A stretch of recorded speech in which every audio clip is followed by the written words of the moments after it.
Final Exam Review, Part 3. At a certain time of day, the angle of elevation of the sun is 38 degrees. Find the height of the tree whose shadow is 22 feet long. First, draw a picture, and then you want to decide whether to use sine, cosine, or tangent. You're going to use tangent because the tangent of 38 degrees is equal to the opposite over the adjacent. Set up this equation, multiply both sides of the equation by 22, and you will solve for x. Make sure you are in mode degrees, and you get 17.188 feet. Find a cofunction with the same value as the sine of 73 degrees. Use the cosine of 90 minus 73, and you get the cosine of 17 degrees. Find a reference angle for theta equal to negative 225 degrees. A negative turn is a clockwise turn. You will land in quadrant 2. A reference angle is always positive, and so what's left after you do 180 degrees, the difference between 180 and 225 is 45 degrees.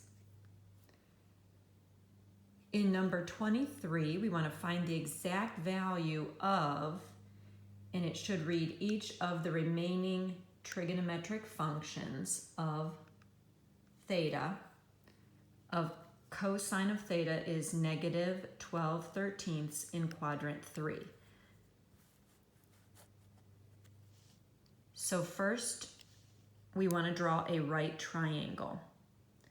And if the cosine, the negative just means that we're in quadrant 3. But if the cosine is 12/13, then the cosine is adjacent over hypotenuse. I use the Pythagorean theorem to find the missing side.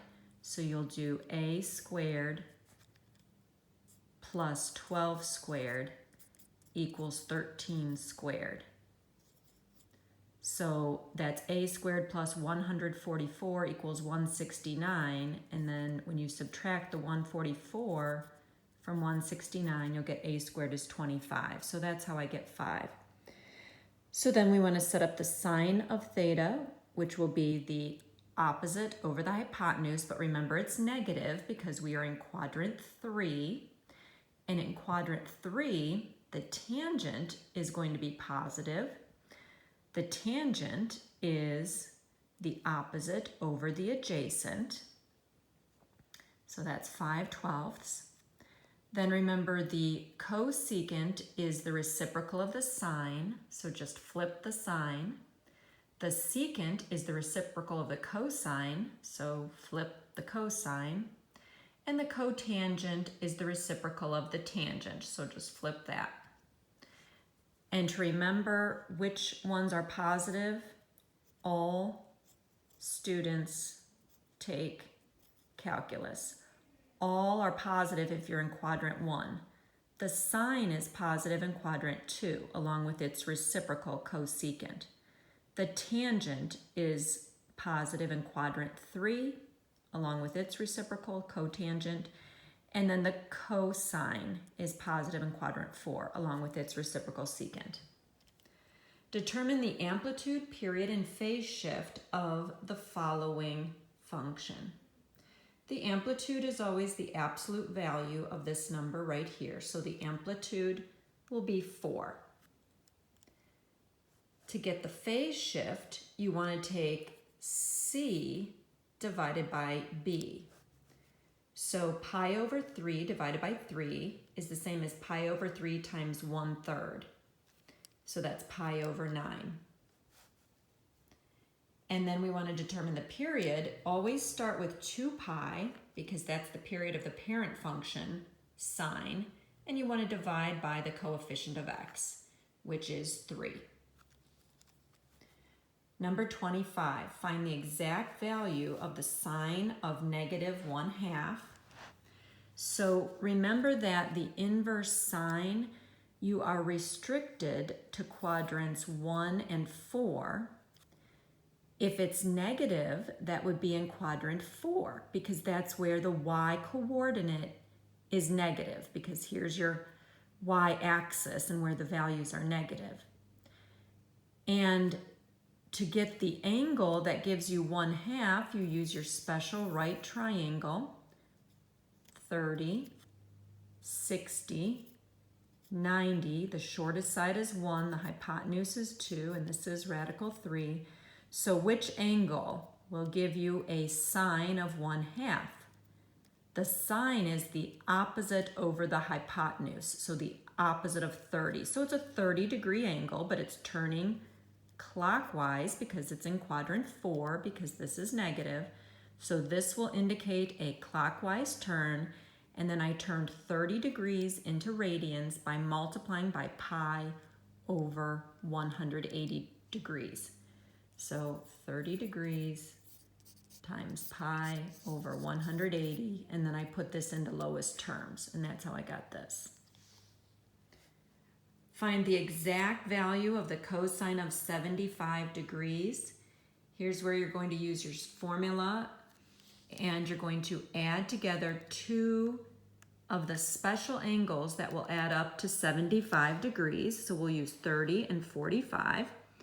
And the formula is cosine of alpha, cosine of beta, minus the sine of alpha, the sine of beta, where this is alpha and this is beta. So you can get these from your book or from your notes, and you fill in what you know. The cosine of 30 degrees is radical 3 over 2. The cosine of 45 degrees, radical 2 over 2. We've done this a number of times in previous videos. Minus the sine of 30 times the sine of 45. Multiply together. This becomes radical 6 over 4 minus radical 2 over 4. Put them together as a single fraction. Hint, on the final exam, you're going to need to use the cosine of alpha minus beta, whereas this is the cosine of alpha plus beta. Okay, find all solutions of the cosine of x is equal to 0. So think about your unit circle. The cosine is the x coordinate. Well, the x coordinate here is 0, and the x coordinate here is 0. So this is 90 degrees, which is pi over 2. You want to give your solutions as radians. So we have pi over 2, 3 pi over 2. Those are the first two. And then, of course, for 5 pi over 2, 6, 7 pi over 2, and so on. It keeps going as you keep going around the circle. So 1 pi over 2, 3 pi over 2, 5 pi over 2, 7 pi over 2, 9 pi over 2, 11 pi over 2. It can keep going. Number 28, solving this equation, and I should indicate the interval. So I'm going to put it on the interval 0 to 2 pi. So I want to factor this. It's basically undoing the FOIL. So 2 times the sine of x times the sine of x, that's your first term. Your last term is -6, so 2 times -3. And then when you do the outer terms multiplied by the inner terms, you would get this. And then that's equal to 0. Set each of them equal to 0 and solve. So first I set this factor equal to 0. Then I subtract the 2 from the 0, and that's how I get this. Then I divide by 2, and that's how I get this. And the sine of x is equal to -1 at 3 pi over 2. Because remember, the sine is the y-coordinate. Where is the y-coordinate? -1. That's what that is asking. So -1 at 3 pi over 2.